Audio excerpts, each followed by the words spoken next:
அனைவருக்கும் அன்பு வணக்கம்.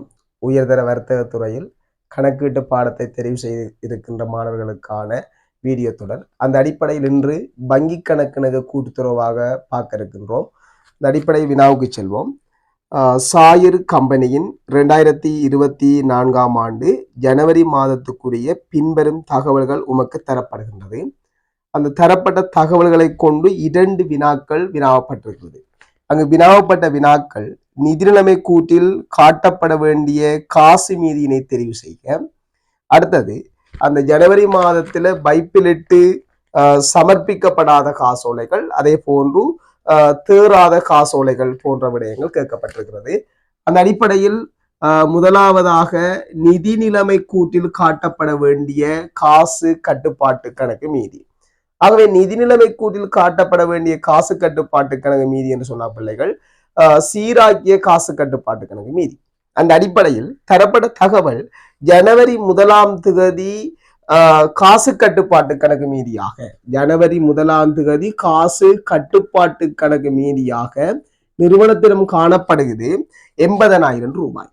அதே நேரம் ஜனவரி மாதத்தில் வைப்பு செய்யப்பட்ட காசோலைகள் மொத்த பெறுமதி 2,25,000 ரூபாய். ஜனவரி மாதத்துல வைப்பு செய்யப்பட்ட மொத்த காசோலைகளோட மொத்த பெறுமதி. அதே போல ஜனவரி மாதத்தில் வழங்கிய காசோலையுடைய மொத்த பெறுமதியாக 2,60,000 ரூபாய் காணப்படுகிறது. அந்த அடிப்படையில் ஜனவரி மாதத்தில் வழங்கப்பட்ட காசோலைகள் காசு கட்டுப்பாட்டு கணக்குல செலவு பக்கமாக 2,60,000 ரூபாய். அப்ப ஜனவரி மாதத்தின் காசு கட்டுப்பாட்டு கணக்கு மீதி ஆரம்பத்துல 80,000 ரூபாய் காணப்படுற நேரம் வைப்பு செய்யப்பட்ட காசோலைகள் மீதி காசோலைகள் பெறுமதியாக 2,25,000 ரூபாயும், அதே நேரம் ஜனவரி மாதத்தில் வழங்கப்பட்ட காசோலைகள் பெறுமதியாக 2,60,000 ரூபாய் காணப்படுற நேரம் ஜனவரி மாத காசு கட்டுப்பாட்டு கணக்கு மீதியாக நாங்க 45,000 ரூபாய் ஜனவரி மாத காசு கட்டுப்பாட்டு கணக்கு மீதியா எடுக்கிறோம். இது ஜனவரி மாதத்தின் பிழையான காசு கட்டுப்பாட்டு கணக்கு மீதி. ஆகவே இந்த காசு கட்டுப்பாட்டு கணக்கு மீதியை கொண்டு நாங்கள் சீராக்கிய காசு கட்டுப்பாட்டு கணக்கு மீதி எடுக்க வேணும். இந்த மீதி நாங்க பாத்தீங்கன்னு சொன்னா சீராக்கிய காசு கட்டுப்பாட்டு கணக்கு தயாரிக்கிறதுக்கு சீராக்க முன் காசு கட்டுப்பாட்டு கணக்கு மீதியாக 45,000 ரூபாய் காணப்படுது.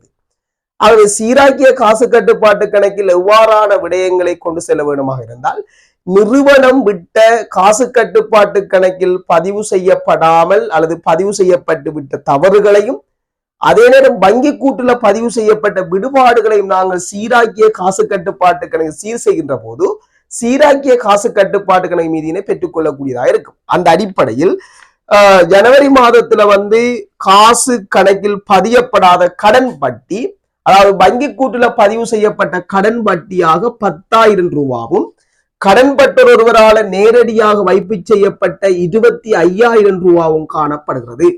ஆகவே இதை சமப்படுத்துகிற நேரம் நாங்கள் 70,000 ரூபாய் சீராக்கிய காசு கட்டுப்பாட்டு கணக்கு மீதியாக 60,000 ரூபாய் விட வருகிறது.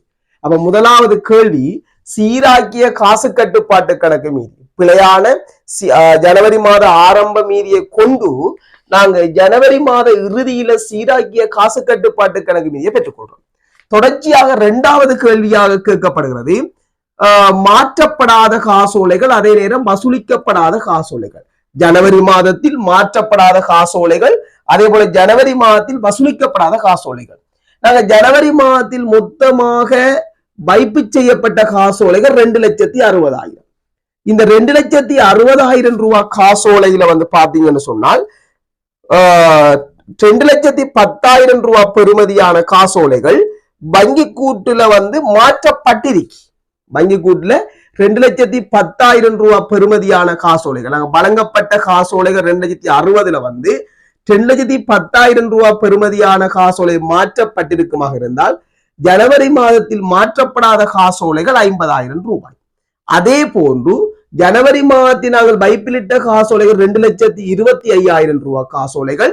அந்த 2,25,000 ரூபாய் பெறுமதியான காசோலைகளில் பாத்தீங்கன்னு சொன்னால் 1,80,000 ரூபாய் பெறுமதியான காசோலைகள் வங்கி கூட்டுல வசூலிக்கப்பட்டிருக்கு. ஆகவே நாங்க வைப்பிலிட்ட காசோலைகள் 2,25,000 ரூபாய் காசோலைகள். அந்த 2,25,000 ரூபாய் பெறுமதியான காசோலைகளில் 80,000 ரூபாய் பெறுமதியான காசோலை வசூலிக்கப்பட்டிருக்குமாக இருந்தால் மிகுதி 45,000 ரூபாய் பெறுமதியான காசோலை ஜனவரி மாதத்தில் வசூலிக்கப்படாத காசோலைகளாக காணப்படுது. அதாவது தேறாத காசோலைகள். அப்ப ஜனவரி மாதத்தில் மாற்றப்படாத காசோலைகள் 50,000, வசூலிக்கப்படாத காசோலைகள் 45,000. தொடர்ச்சியாக வினாக்களோடு அதனுடைய விடைகள் வீடியோ தொகுப்புகளாக உங்களுக்கு வழங்கப்படும். தொடர்ச்சியாக பார்த்து பயனை பெற்றுக் கொள்ளுங்கள். நன்றி.